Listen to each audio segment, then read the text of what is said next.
Usa ka retired police ang nadakpan mismo sa iyang misis nga nakighilawas sa laing babae sa usa ka inn sa Davao City. Dugang detalye sa live report ni Kent Abrigana. Kent?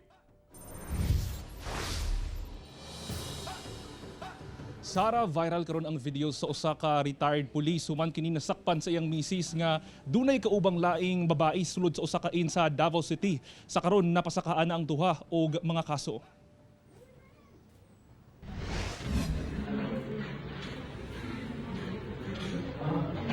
Sa usa ka contributed video, makita kining babayi nga pasaka sa usa ka kwarto sa usa ka inn sa Davao City Miyerkules sa gabii. Taod-taod, duna kini giablihan nga pultahan ug sa iyang pagsulod, nakita nga dunay naghabol. Pagtangtang sa babae sa habol.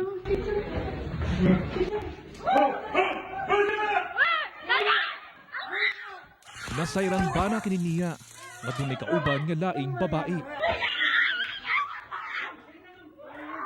Apan rason sa bana,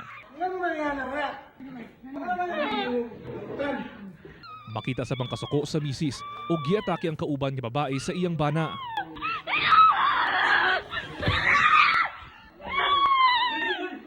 Taod-taod makita na ang mga personay sa kapulisan ug dito nagidakop ang duha.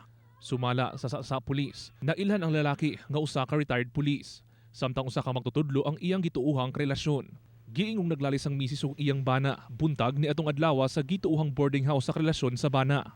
Doon ay complaint ang iyang asawa, no, so nag-seek og assistance sa police station og iyang saysay kung unsa iyang problema. Sumala sa misis, dagan na og relasyon ng iyang bana sukad 2013 pa. Busa kauban ang iyang anak nga mao'y nagkuha sa video, ilang isakop ang iyang bana.